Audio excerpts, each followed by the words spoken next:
வணக்கம், இது தமிழ் குரல். நான் உங்கள் பானு. ஆனா யாராவது நீங்க லஞ்சம் வாங்கினீங்கன்னு தெரிஞ்சதுன்னா உங்களை அமைச்சர் பதவி விட்டு தூக்கிடுவாங்கண்ணா அப்படின்னு நம்மளுடைய சிஎம் சார் அமைச்சரவை கூட்டம் போட்டார்ல இன்னைக்கு. அதுல கடுமையான எச்சரிக்கையை எச்சரிச்சாரு. என்ன நினைச்சீங்க? ஏதோ காரை கொடுத்தா அந்த பொம்மையை வச்சு விளையாடிட்டு இருக்காரு, ஒரு பேப்பரை கொடுத்தா அதுல இருக்க ஸ்கிரிப்ட் அப்படியே அண்ணன் படிச்சுட்டு போவாரு, கூட எக்ஸ்ட்ரா ஃபிட்டிங்கா பர்ஃபார்மன்ஸும் கொடுப்பாரு அப்படின்னு நினைச்சிருக்கீங்களா? அதுதான் இல்ல. நான் இனிமே லஞ்சம் கிஞ்சம் வாங்கினீங்கன்னு தெரிஞ்சது அமைச்சரா இருந்தா கூட அவங்கள பதவியை விட்டு நீக்கிடுவேன். பாருங்க, நேத்து அந்த பத்ராந்தகத்தை செங்கல்பட்டை சேர்ந்த அந்த வீரா என்கின்ற வீராசாமி லஞ்சம் வீடியோ வந்த உடனே அவரை நான் தூக்கிட்டேன் அப்படின்ற ஒரு மார்த்தட்டிக்கிறார்ல. அது ஏன் நீங்க நீக்கினீங்கன்னு எங்களுக்கு தெரியும். ஏன்னா நேற்று நியூஸை நல்லா வாட்ச் பண்ணவங்களுக்கு தெரியும். இந்த பக்கம் பாத்தீங்கன்னா அந்த பழனி கோயில் 100 கோடி ரூபாய் சொத்தை 2 கோடிக்கு ரெஜிஸ்ட்ரேஷன் பண்ணாங்க, அப்புறம் கோயில் நிலங்களை இந்த மாதிரி பண்ணிட்டாங்கன்னு ஒரு நியூஸ் ரொம்ப பரபரப்பா போயிட்டு இருக்கு பாத்தீங்களா. அந்த நியூஸ் இவர் நீக்கிட்டார், லஞ்சம் வாங்கினார், 1.5 லட்சத்துக்கு லஞ்சம் வாங்கினதுனால அவரை பதவியை விட்டு நீக்கிட்டாரு அப்படின்ற நியூஸ் வந்த உடனே அந்த நியூஸ் அப்படியே ஆஃப் ஆயிடுச்சு. இன்னும் அந்த நியூஸ் ஆஃப் பண்றதுக்கு என்ன பண்ணிட்டாங்கன்னா, அண்ணன் இன்னைக்கு நேரடியாக மனுக்களை வாங்குறாரு. இவர் தான் முதலமைச்சர் மனுக்களை மக்கள் கிட்ட இருந்து வாங்குறாரு. இதுக்கு முன்னே யாருமே வாங்கினது இல்லை. ஸோ அதை லைவ் டெலிகாஸ்ட் போட்டாங்க, நேரடியாக வாங்குகிறார் அப்படின்னு சொல்லி அந்த இதை போட்டு அமைச்சர் கூட்டம் போடுறாங்கன்னு சொல்லிட்டு இந்த 2 டாபிக்குமே இவங்க ஆஃப் பண்ணி விட்டாங்க. இருந்தாலும் எனக்கு எப்படி இருக்குன்னா, கொஞ்சம் நினைச்சு பாருங்களேன், அந்த கூட்டத்துல விஜய் அவர்கள் சொல்றாரு, அமைச்சர்கள் யாராவது லஞ்சம் வாங்கினீங்கன்னா பதவியை தூக்கி புடிங்கி விட்டு ரோட்ல போட்டுருவேன் அப்படின்னு சொன்னார் வைங்களேன். பேசிட்டு இந்த பக்கம் திரும்பினா இந்த பக்கம் புசி ஆனந்த் உட்கார்ந்துருக்காரு. அவரு தான் அரசு வழக்கறிஞர் நியமனத்துல 3 to 30 லட்சம் வரைக்கும் லஞ்சம் வாங்கினார். என்னடா இது நமக்கு சோதனை. இந்த பக்கம் திரும்பினா ரமேஷ் உட்கார்ந்துருக்காரு, அறநிலையத்துறை அமைச்சர். என்னப்பா உனக்கும் சொந்தனை, அதெல்லாம் பயப்படாதீங்க, பேசுறவங்களுக்கு எதிராக கேஸ் போட்டுருவோம் அப்படின்னு பயமுறுத்தி வச்சிருக்கோம் அப்படின்னு சொல்லி அவரு கொஞ்சம் அப்படியே அப்ஸ்கண்ட் ஆயிருக்காரு. இதுவரை நான் நேரடியாக மாட்டலன்னு சார் பதிவாளர் மேல பழியை தூக்கி போட்டு எஸ்கேப் ஆயிட்டேன் அப்படின்னு சொல்லி அவரு சமாதானப்படுத்திடுவார். அப்படியே கொஞ்சம் அந்த பக்கம் பார்த்தோம் அப்படின்னா புதுசா ஒருத்தர் சிக்கியிருக்காரு. யாருன்னா பட வாய்ப்பே இல்லாம இருந்த அவருடைய ஃப்ரெண்ட் இருக்காரு பாத்தீங்களா, ஸ்ரீநாத், மீன்வளத்துறை அமைச்சர். வெயில்ல தான் நின்று பேச முடியாது அப்படின்னு சொல்லிட்டு பேசினார்ல, அந்த பக்கம் அந்த அமைச்சர் அவர் இப்ப புதுசா ஒரு சிக்கியிருக்காரு. அதுக்கடுத்து அந்த பக்கம் பார்த்தா ராஜ்மோகன் அவர்கள், அவரும் ஒரு புது விஷயத்துல சிக்கியிருக்காரு. இப்போ இது ரெண்டும் நம்மளுக்கு வெளிச்சத்துக்கு வந்துருச்சு. இவங்க டிவிகேல இருக்கவங்களே சொல்லிட்டாங்க, புசி ஆனந்த் இந்த மாதிரி 3 to 30 லட்சம் வரைக்கும் லஞ்சம் வாங்கியிருக்காரு அப்படின்னு. இந்த பக்கம் இவர் எனக்கும் அதுக்கு சம்மந்தம் இல்லை, சர்பாதிவாளர் தான் வாங்கியிருக்காரு அப்படின்னு சொல்லியிருக்காரு. ஆனா அதுலயும் சில அப்டேட் வந்திருக்கு. அந்த அப்டேட் பார்க்கும்போது எப்படி இது அறநிலையத்துறை அமைச்சருக்கு தெரியாம நடந்தது அப்படின்ற மாதிரி கேள்வி வருது. இது ஒண்ணு. 2வது, இந்த பக்கம் இருக்கார்ல அந்த மீன்வளத்துறை அமைச்சர், அவரு இதுக்குன்னே ஒரு ரூம் எடுத்து அதுக்கு ஒரு பிஏ செட் பண்ணி அதுக்குன்னே டீலிங் பேசி எத்தனை % வரைக்கும் அவர் லஞ்சம் அட்வான்ஸா வாங்கியிருக்காரு. எப்படி லஞ்சத்தையும் அட்வான்ஸா வாங்குறது நம்ம மட்டும் இல்ல, நம்ம கிட்ட இன்னும் 4-5 அமைச்சர்கள் இருக்காங்க, பார்த்து பேசிக்கலான்ற டீலிங் பேசின வரைக்கும் நக்கீரன் மாதிரியான ஒரு இதழ்ல ஒரு டீட்டெயில் ஆர்டிக்கல் வந்திருக்கு. சரி, உடனே நக்கீரன் மட்டும் தானா அப்படின்னு கேட்காதீங்க. ஜூனியர் வீடன்லயும் இது சம்பந்தமான ஒரு ஆர்டிக்கல் வந்திருக்கு. அதாவது ஜூனியர் வீடன் நக்கீரன் போன்ற பத்திரிகையில எப்படி எல்லாம் டிசைனா கலரா பிளான் பண்ணி இவங்க லஞ்சம் வாங்குறாங்க, அதுக்கு என்னென்ன மாதிரியான டெக்னிக் எல்லாம் யூஸ் பண்றாங்க அப்படின்றத விலாவரியா நக்கீரன்லயும் கொஞ்சம் ஷார்ட் ஃபார்ம்ல ஜூனியர் வீடியோலயே வெளியிட்டு இருக்காங்க. இப்ப பாருங்க, இது நாங்க எங்களோட சொந்த கருத்தெல்லாம் இல்ல, இதுக்கு முன்னாடி நாங்க கார்டு போடுவோம், கார்டு போட்டாலே இப்பயே சொல்லிடுறோம். ஏன்னா நீங்க தான் ஈஸியா மிரட்டுறீங்க பாத்தீங்களா, யூடியூபர்ஸா இருந்தாலும் சரி, வேற யாரா இருந்தாலும் சரி, எங்களை பத்தி எதாவது பேசிங்கன்னா கைது பண்ணுவோம் அப்படின்னு சொல்லிடுவாங்க. அதனால யாருமே அவங்களோட சொந்த கருத்தை சொல்றதுக்கு இங்க சுதந்திரம் கிடையாது. அதனால இந்த மாதிரி பத்திரிகையில வந்திருக்கு, அதை நாங்க ஆதாரமாவே காட்டுறோம். அந்த பத்திரிகையில இந்த மாதிரியான நியூஸ் வெளியாயிருக்கு. இதற்கு நீங்கள் என்ன பதில் சொல்கிறீர்கள்? அந்த துறை சார்ந்த அமைச்சர்கள் என்ன நடவடிக்கை எடுக்க போகிறார்கள் அப்படின்றத நம்ம பார்த்துருவோம். ஃபர்ஸ்ட் இவர் இந்த பழனி பாபா இருக்காரு இல்ல, சாரி பழனியில ஒரு பிரச்சனை நடந்தது பாத்தீங்களா, நம்மளுடைய அறநிலையத்துறை அமைச்சர் சொன்னார்ல, எனக்கு இப்படி ஒரு சொந்தக்காரங்க இருக்காங்க நீங்க தேடி சொல்லிதான் தெரியும் அப்படின்னு ஒரு விளக்கத்தை கொடுத்தார்ல. இப்ப பாருங்க, அதுல அவருக்கு சம்பந்தம் இருக்கா இல்லையா, அவங்க சொந்தக்காரங்க மேல ரெஜிஸ்ட்ரேஷன் பண்ணியிருக்கா இல்லையா அப்படின்றது நம்ம கேள்வி கிடையாது. நம்ம கேள்வி என்னன்னா, இப்படி ஒரு விஷயம் நடந்திருக்கு, அதை நீங்க போற போக்குல சார் பதிவாளர் மேல மட்டும்தான் தப்பு அப்படின்னு சொல்லிட்டு கடந்து போற, அதாவது சார் பதிவாளருடைய கவனக்குறைவால நடந்தது கிடையாது, இது பிளான் போட்டு நடத்தப்பட்ட ஒரு விஷயம்தான் அப்படின்ற மாதிரியான ஒரு செய்தி வெளியாயிருக்கு. அதாவது என்ன அப்படின்னு பாத்தீங்கன்னா, இவர் என்ன சொன்னாரு, அறநிலையத்துறை அமைச்சர் என்ன சொன்னாரு, இந்த மாதிரி சர்பதிவாளர் சரியா கவனிக்கல, அவர் புதுசா அந்த ஒரு வேலைக்கு வந்து அன்னைக்கு ஒரு நாள் வந்தாரு, அதனால விஷயம் தெரியாம பண்ணியிருக்காரு அப்படின்னு சொல்றாங்க இல்லையா. அந்த சர்பதிவாளர் எப்படி அங்க வந்தாரு, அந்த இறை ஆணையர் எப்படி திடீர்னு சென்னைக்கு வந்து வேலை வாங்கிட்டு போனாரு, அது மட்டும் இல்லாம இவங்களுக்கு இந்த பதவி உயர்வு கொடுத்தாங்களே அந்த அறநிலையத்துறை ஆணையர் யாரு, அவருக்கு அந்த உத்தரவு போட்டது யாரு, இந்த மாதிரியான பல கொஸ்டின்ஸ் வந்து இதுல வந்திருக்கு. இதுதான் அதோட அப்டேட். அதாவது இந்த பழனி கோயில் அடிவாரத்துல இருக்கக்கூடிய இந்த இடம் இருக்கு பாத்தீங்களா, கிட்டத்தட்ட 1.40 1 ஏக்கர் 40 சென்ட் அப்படின்னு நினைக்கிறேன். ஸோ இதோடைய ப்ராப்பர்ட்டி வேல்யூ எவ்வளோ அப்படின்னு பார்த்தீங்கன்னா கிட்டத்தட்ட 100 கோடி அப்படின்னு சொல்றாங்க. இந்த 100 கோடி மதிப்புள்ள இந்த இடத்த வந்து 2 கோடிக்கு இவங்க வந்து பத்திரப்பதிவு பண்ணியிருக்காங்க. ஸோ இது எப்படி நடந்திருக்கு அப்படின்ற மாதிரியான ஒரு தகவல் வந்து வெளியாயிருக்கு. அதாவது என்னன்னா, ஜூலை 2ஆம் தேதி பாத்தீங்கன்னா அந்த பழனி கோயிலுடைய இணை ஆணையர் வந்து ஒரு லெட்டர் எழுதுறாரு. அவர் பேர் என்ன அப்படின்னு பாத்தீங்கன்னா மாரிமுத்து. இவர் என்ன சொல்றாரு, இந்த நிலத்திற்கு நான் தான் தற்கார், நீதிமன்ற உத்தரவு இருப்பதால் இதை யாரும் பத்திரப்பதிவு செய்யக்கூடாது அப்படின்னு சர்பதிவாளருக்கு வந்து இவர் ஒரு ஆட்சேபனை கடிதம் எழுதுறாரு. அது என்ன சொல்றாரு, அதெல்லாம் நீங்க செய்யக்கூடாது, நான் சொல்றேன், நான் தான் தற்கார், இது வந்து நீதிமன்ற உத்தரவு இருக்கு, நீங்க இது வந்து தனியா இருக்கு, நீங்க வந்து இந்த மாதிரி பத்திரப்பதிவு பண்ணக்கூடாது அப்படின்னு சார் பதிவாளருக்கு ஏற்கனவே ஒரு கடிதத்தை கொடுத்து முட்டுக்கட்டை போடுறாரு. இப்ப என்ன ஆகுது, அடுத்த நாளே இந்த முட்டுக்கட்டை போட்டார் பாத்தீங்களா, அந்த முட்டுக்கட்டை போட்டவருக்கு உடனே ஒரு தற்காலிக ப்ரமோஷன் கொடுத்து அவருக்கு சென்னைக்கு மாத்துறாங்க. ஸோ இப்போ நம்ம என்ன சொல்லுவோம், யாராவது ரொம்ப ஒரு குடைச்சலாங்கிறான்ப்பா, அவனை ஏதாவது பண்ணுப்பா, ஒன்று அவரை இந்த இடத்த விட்டு காலி பண்ணு, இல்லை ஏதாவது கொடுத்து ஆஃப் பண்ணு அப்படின்னா நம்ம இந்த தமிழ் சினிமாவெல்லாம் பார்த்துருக்கோம்ல, அதே பேட்டர்ல சினிமா பேட்டர்ன்லேயே பண்ணியிருக்காங்க. அவருக்கு ஒரு தற்காலிக பதவி உயர்வை கொடுத்து சென்னைக்கு இது பண்றாங்க. யார் பண்றாங்க அப்படின்னா அறநிலைத்துறை ஆணையர். அறநிலைத்துறை ஆணையர் தான் இந்த கோப்புக்கான உத்தரவை வந்து கொடுக்குறாரு. அவருக்கு வந்து தற்காலிக பதவி உயர்வு கொடுத்து சென்னைக்கு மாற்றக்கான கோப்பு வந்து உத்தரவு கொடுக்குறாரு. இந்த உத்தரவை கொடுக்க சொல்லி அறநிலைத்துறை ஆணையருக்கு உத்தரவிட்டது யாரு அப்படின்ற கொஸ்டின். ரெண்டாவது இன்னொரு கொஸ்டின் என்னன்னா, இவருக்கு இந்த இது கொடுத்தாங்க பாத்தீங்களா, அந்த பதவி உயர் தற்காலிக பதவி உயர்வு கொடுத்தாங்க பாத்தீங்களா, அதே சேம் டேட்ல தான் என்ன பண்றாங்க, இந்த ஆட்சேபனை கடிதம் கொடுத்தவருக்கு அந்த பக்கம் பதவி உயர்வு கொடுத்து அனுப்பிச்சிட்டு, இந்த பக்கம் இந்த சேம் டேட்ல இவங்க வந்து தனியார் தரப்பு வந்து என்ன பண்றாங்கன்னா அந்த நிலத்தை பதிவு பண்றதுக்கான ஆவணங்களை சார் பதிவாளர் அலுவலகத்திற்கு தாக்கல் செய்கிறார்கள். இந்த பக்கம் அந்த பிரச்சனைக்குரிய ஆளுக்கு ப்ரமோஷனை கொடுத்து அனுப்பிச்சிட்டு அந்த பக்கம் அவங்க வந்து பதிவு பண்றதுக்கான ஆவணங்களை வந்து கொடுக்குறாங்க.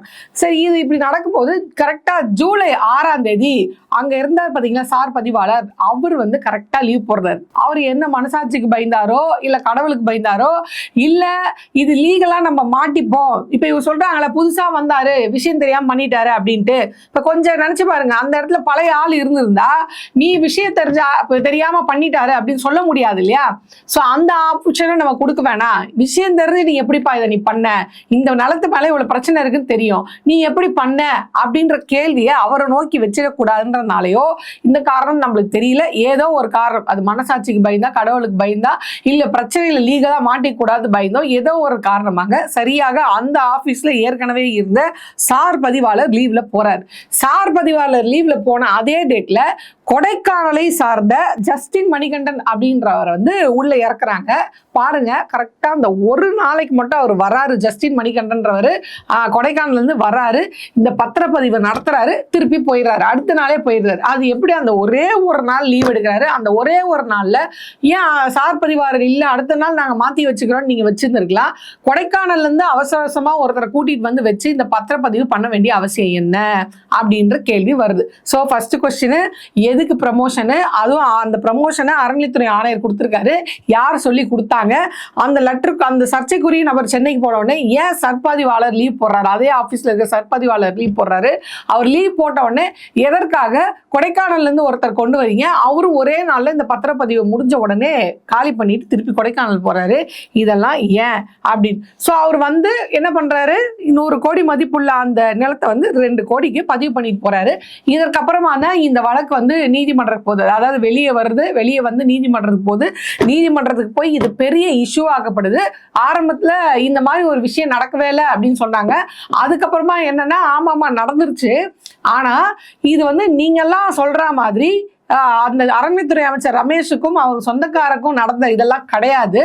சார் பதிவாளருடைய கவனக்குறைவு, அவருக்கு தெரியல, விஷயம் தெரியல, அதனால நடந்தது அப்படின்னு சொல்லி ஒரு விளக்கத்தை வந்து அவங்க கொடுக்குறாங்க. இப்போ அவருக்கும் இதுக்கும் சம்பந்தம் இருக்கா அப்படின்றதுக்கான ஆதாரம் நம்ம கிட்ட இல்லை. ஆதாரம் இல்லாத விஷயத்த நம்ம பேச முடியாது. ஆனா இதெல்லாம் நடந்திருக்கு, விஷயம்லாம் இதெல்லாம் நடந்திருக்கு. பதவி உயர்வு கொடுத்துருக்காங்க, அப்புறம் சார் பதிவாளர் லீவ்ல போயிருக்காரு, அதுல வேற ஒரு சார் பதிவாளர் வந்திருக்காரு, அப்புறம் 100 கோடி சொத்து வந்து 2 கோடிக்கு வந்து பதிவாயிருக்கு.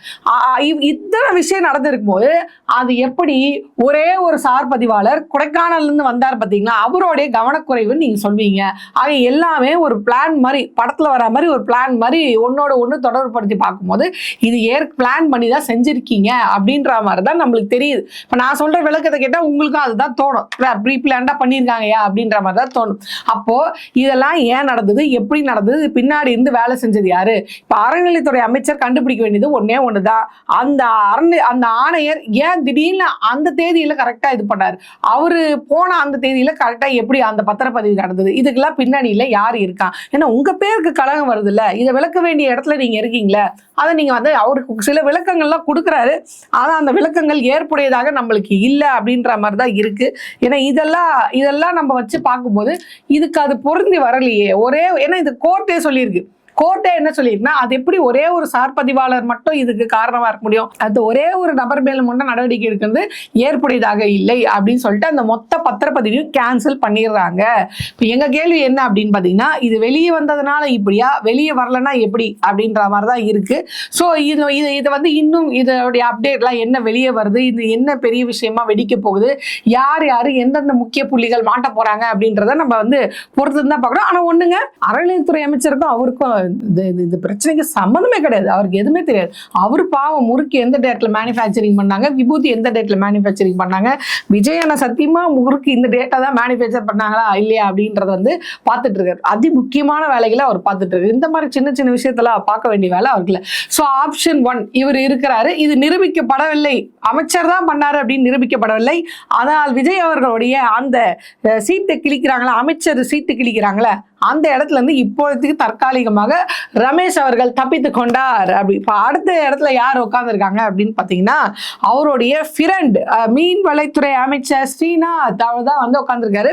அவரை பத்தி தான் இன்னைக்கு ஜூனியர் விகடன் மற்றும் நக்கீரன்ல வந்து டீட்டெயில்டா ஒரு ரிப்போர்ட் வந்து வெளியாயிருக்கு. அது ஜூனியர் விகடன் வந்து ஷார்ட் அண்ட் ஸ்வீட்டா முடிச்சிருக்காங்க, நக்கீரன்ல எலாபரேஷனா எழுதியிருக்காங்க. இது எப்படி என்ன எது உங்க புரிதலுக்கே நான் இதை வந்து விட்டுறேன், நான் சொந்தமா எதுவும் பேசல, பத்திரிகையில இருக்கிறது தான் படிக்கிறேன். அதாவது ஆணிரைத்துறையின் மூலப்பொருட்களை பெரிய டெண்டர் ஒன்று விடப்பட்டிருக்கிறது, மந்திரியை கவனிக்க மாட்டீங்களா, வெறும் கையோடு வந்து போனா எப்படி என்று ஒப்பந்தக்காரரிடம் பேசுகிறார்களாம் அமைச்சருடன் இருப்பவர்கள். இப்ப நீங்க என்ன பண்ணோம், உடனே கூகுள் போய் ஆணிரைனா என்ன, பால்வரத்துறைக்கும் அதுக்கும் சம்பந்தம் இருக்கா அப்படின்ற மாதிரி தேடி கண்டுபிடிச்சிருக்காங்க. பால்வரத்துறைக்கும் ஸ்ரீநாத்துக்கும் என்ன சம்பந்தம் இருக்கு அப்படின்றது நீங்களும் வந்து தேடி கண்டுபிடிச்சிக்கோங்க. ஸோ இதுல வந்து சொல்லியிருக்காங்க, இந்த மாதிரி ஆணிரைத்துறை அமைச்சர் வந்து கூடவே ஒரு பிஏ வச்சுட்டு என்னவா கவனிக்க மாட்டீங்களா அப்படின்னு கேட்டுட்டு இருக்கா, இதுக்குன்னே ஒரு பிஏ வச்சு கேட்டுட்டு இருக்காராம். அடுத்ததாக அறிவு கோயில் துறை கவனிக்கும் நடராஜ அமைச்சரின் மனைவியை நேரடியாக கோதாவில் குதித்து விட்டார். அவங்க வைஃபே இறங்கிட்டு இருக்காங்க, அமைச்சர் வேற நான் வேற, நான் தான் அமைச்சர் தான் நான் அப்படின்ற மாதிரி முக்கிய பணியிடங்களுக்கு நியமனம் தொடங்கி கட்டட கான்ட்ராக்ட் வரை சகலத்தையும் அமைச்சரின் மனைவியே பர்சன்டேஜ் பேசுகிறாரா. பார்த்தீங்களா, நாட்டுக்கு எவ்வளோ பெரிய சேவையை செஞ்சுட்டு இருக்காங்க. எல்லா டெண்டருக்கும் எல்லா இதுக்குமே வந்து பர்சன்டேஜ், நான் எனக்கு எவ்வளோ உனக்கு இவ்வளோ அப்படின்ட்டு. இதில் என்ன ஸ்பெஷல்னா, அமைச்சருடன் இருப்பவர்கள் சிக்கலாகிட போகுதுங்க என்று எச்சரித்தாலும் யார் தான் வாங்காமல் இருக்காங்க, நம்ம தயவு இல்லாமையா ஆட்சி நடக்கும் அப்படின்னு கண்களை சுழட்டினாராம் அமைச்சர். இது ஜூனியர் விகடன்ல வந்த தகவல். ஆணிரைத்துறை அமைச்சர் யாரு, அறிவு கோயில் துறை அமைச்சர் யாரு அப்படின்ற உங்க புரிதலுக்கே விட்டுறேன். இப்போ ஜூனியர் விகடன்ல இப்படி ஷார்ட் அண்ட் ஸ்வீட்டா முடிச்சிருக்காங்களா, நக்கீரன்ல ஒரு எலாபரேட்டா போட்டிருக்காங்க. அவங்க என்ன போட்டிருக்காங்க அப்படின்னு ஒரு பெரிய ஆர்டிகிளாவே, தமிழக அரசியல் திராவிட கட்சிகளுக்கு மாற்றாக தமிழக வெற்றி கழகத்தின் தலைமையில் ஊழலற்ற ஆட்சி அமைப்போம் என்று உறுதிமொழி எடுத்தது. ஆட்சியை தக்க வைத்த பிறகு முதல்வரின் நெருங்கிய நண்பரும் மீன்வளத்துறை அமைச்சருமான ஸ்ரீநாத் தன்னுடைய புரோக்கரை வைத்துக் கொண்டு தனது துறையில் பல தனியார் நிறுவனங்களுக்கு டெண்டர் தருவதாக கூறி 100 கோடிக்கு மேலாக வசூல் செய்த விவகாரம் தூய சக்தியின் முகத்திரையை கிழித்திருக்கிறது அப்படின்னு சொல்லிட்டு அவங்க எங்கெங்க இடத்த எடுத்து எப்படி எப்படி டீல் பேசியிருக்காங்க, எத்தனை கோடி வரை டீல் பேசியிருக்காங்கன்னு ஒரு பெரிய ஆர்டிகளே எழுதியிருக்காங்க. அதில் என்ன சொல்லியிருக்காங்கன்னா, சென்னையில் அபிராமிபுரம் 4வது தெரு 11/6 கோவிந்தாலயா கிரேஸ் ப்ராசஸ் அப்படின்ற ஒரு அப்பார்ட்மெண்ட்ல 3வது மாடியில் ஒரு ரூம் எடுத்து தங்கியிருக்காங்க.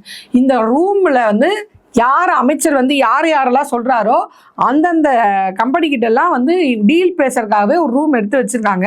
ஸோ இதுக்கு ஒரு புரோக்கர் வேற இருக்காராம். அந்த புரோக்கர் பேர் என்ன அப்படின்னு பார்த்தீங்கன்னா ரமேஷா.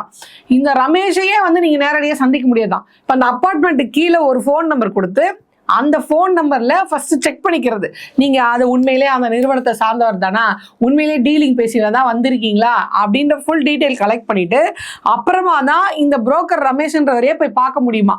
பார்த்த பிறகுதான் அமைச்சர் சொல்ற அந்த டீலிங் வந்து இவங்க பேசுவாங்களாம். இப்போ அது மட்டும் இல்லாம இப்போ இவங்க வந்து ஒரு வேலையும் பண்ணியிருக்காங்க. அதை பத்தியும் கொஞ்சம் எக்ஸாம்பிளோட எழுதி காட்டிருக்காங்க. அதாவது என்னன்னா, இந்த குடியிருப்பில் வைத்து வின்ஃபாஸ்ட் என்ற நிறுவனத்திடம் மீன்வளத்துறையில் உள்ள கட்டுமான பணிகளுக்கு உங்கள் நிறுவனத்தையே உறுதி செய்கிறோம் என்று டீல் பேசிய கையோடு 25 கோடி ரூபாய் அட்வான்ஸ் கைமாற்றப்பட்டுள்ளது. எப்படி வாங்குறதே லஞ்சம், டீல் பேசி அதுலேயே வந்து 25 கோடி அட்வான்ஸ் வேற. அட்வான்ஸே இவ்வளோ அப்படின்னா அப்போ முழுசு எவ்வளோ, அப்போ அது மூலிமா அவங்க அடைய போகிற லாபம் எவ்வளோ. இப்போ இதெல்லாம் வந்து நம்ம கணக்கு பண்ணி பார்த்தா தலையை சுத்துதே. சரி, ஆனால் வந்து லஞ்சம் ஒழிஞ்சிருச்சு அண்ணன் சொல்லிட்டார்.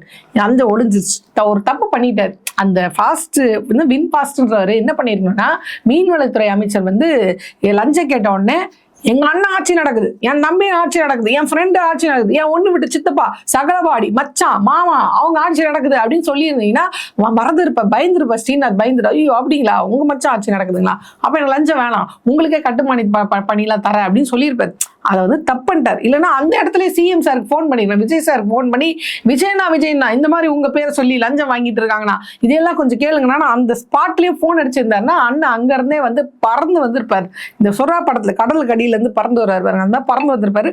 தப்பு பண்ணிட்டார். தப்பு பண்ணி அட்வான்ஸ் 25 கோடி 25 கோடி கொடுத்துருக்காங்க.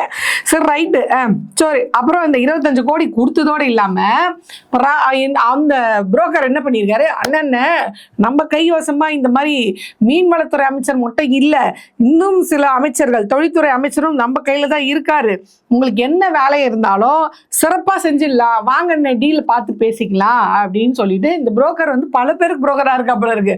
ஆளாலும் தனித்தனியா புரோக்கர் வச்சா எங்கேயா எசகு பேச போக மாட்டேன். ஒரே ஆளை வச்சு அதற்கு கீழே கிளைகளாக பல துறைகளை வச்சு பல துறை அமைச்சர்கள் இருக்காங்க போல இருக்கு. ஸோ அவர் வந்து சொல்லியிருக்காரு, நம்ம பையன் தான் வாங்க பார்த்து பேசிக்கலாம் அப்படின்னு சொல்லிட்டு அந்த லிங்கை இவருக்கும் கொடுத்ததாக நான் சொல்லவில்லை, நக்கீரன் சொல்லுகிறது. இப்போ நக்கீரன் மட்டும் பேசுறாங்க அப்படின்னா பரவாயில்ல, ஜூனியர் விகடனும் பேசுறாங்க. அப்ப என்ன அர்த்தம், ஏதோ ஒரு சம்பவம் நடக்குது, தொடர்ந்து இந்த மாதிரியான விஷயங்கள் நடக்கிறதுனால தானே இந்த மாதிரி வெளியாகுது. நல்ல வேளை போன வாட்டி மாதிரி இல்லாம ராஜ்மோகன் அவர்கள் கீழே இருக்கக்கூடிய அமைச்சர்கள் அதாவது அதிகாரிகள் வாங்கினாங்க, ஆனா அவருக்கு தெரியாது அப்படின்னு ஒரு கதை எழுந்து விட்டாங்களே, அந்த மாதிரி நாகரிகம்லாம் பார்க்காம இந்த வாட்டி வந்து சோ அமைச்சர் இவ்வளவு வாங்குறாரு, ஏது வாங்குறாரு நக்கீரன்லயும் ஒரு மறைமுகமாக ஜூனியர் வீடு என்ன பண்றாங்கன்னா இந்த மாதிரி ஆரியத்துறை அமைச்சர், அறிவு கோயில் அமைச்சர் அப்படின்னு மறைமுகமா சொல்றாங்க. என்ன இருந்தாலும் இப்போ ஓப்பனா அறநிலையத்துறை அமைச்சர் மிரட்டுறாரு இல்லையா, கைது செய்யவாங்க, ஏதாவது பேசுனீங்க, அதாவது விஜய் அவர்களுக்கு எதிராக மட்டும் இல்ல, எங்க அமைச்சர்கள் எதிராக பேசினாலும் கைது தான், எல்லாத்துக்கும் கைது, நைட்டு 12 மணிக்கு போலீஸ் வருவாங்க வீட்டுக்கு பார்த்துக்கோங்க அப்படின்னு மிரட்டுறாங்க இல்லையா. அதனால பாவம் ஆரியத்துறை அமைச்சர், அறிவு கோயில் அமைச்சர்ன்றாங்க, உங்க புரிதலுக்கே நாங்க விட்டுடுறோம். என் கேள்வி என்னன்னா, வீரா என்கின்ற வீராசாமி அந்த 1.5 லட்சம் லஞ்சம் வாங்கி அவரை வந்து வேலையை விட்டு அமிச்சிட்டீங்கல்ல, மீன்ஸ் பதவியை விட்டு ராஜினாமா பண்ணி அமிச்சிங்களா, பாராட்டத்தக்க வேண்டிய விஷயம். அவர் மேல எடுத்த அதே நடவடிக்கையை இவங்க மேலாம் வந்திருக்க இந்த குற்றச்சாட்டுலாம் உண்மைதானா என்று ஆராய்ந்து தமிழக முதல்வர் விஜய் அவர்கள் உடனடியாக ஆக்ஷன் எடுக்குமாறு நம்மளுடைய சார்பாக நம்ம கேட்குறோம். பார்ப்போம் இதெல்லாம் வந்து எவ்வளவு தூரம் ஆக்ஷன் எடுக்கிறாங்க, உண்மையை எப்படி மக்களுக்கு விவரிக்கிறாங்க, இல்ல அந்தந்த துறை அமைச்சர்கள் வந்து விளக்கம் சொல்றாங்களா மக்களுக்கு அப்படின்றத நம்ம பொறுத்துன்னு பார்ப்போம். இல்ல இந்த கட்டுரைகள்லாம் வெளியாயிருக்க அவங்கள போய் ஏதாவது கேள்வி கேட்டு நோண்டுறாங்களா இல்லையா அப்படின்றத நம்ம வந்து பொறுத்திருந்து தான் பார்க்கணும். பார்ப்போம் என்ன நடவடிக்கை எடுக்கிறாங்க, இல்லை இவங்க ஏதாவது விளக்கம் கொடுக்குறாங்களா அப்படின்றத பார்ப்போம். இப்போ சட்டம் எல்லாரும் சமம் இல்லையா? 10 ரூபா தள்ளுறவனு 10 ரூபா வண்டி தள்ளுறவங்க கிட்ட ஹாஸ்பிட்டலில் வந்து 10 ரூபா வாங்குறாங்கன்னா அவரை வேலையை விட்டு தூக்குறீங்க. இந்த பக்கம் வந்து செக்யூரிட்டிங்க வந்து காசு வாங்கினா வேலையை விட்டு தூக்குறீங்க. குறைஞ்சபட்சம் மன்னிப்பு கடிதமாக வாங்குறீங்க அவா கிட்ட இருந்து. அமைச்சர்கள் கிட்ட இருந்து எதுவுமே வாங்கினா எப்படி? 10 ரூபா வாங்கினா பதவி விட்டு நீக்குவோம். ஆனால் அதுவே ஒரு நூலளவு வித்தியாசம் இருந்தால் மன்னிப்பு கடிதம் மட்டும் வாங்கிட்டு இருந்துரும். அமைச்சராக இருந்தால் கண்ணு வாய் காது எல்லாத்தையும் மூடிப்போம் அப்படின்னு இருக்கிறாங்களா, இல்லை எல்லாரையும் சமமாக நடத்துறாங்களா அப்படின்றத பொறுத்திருந்து தான் பார்க்க வேண்டும்.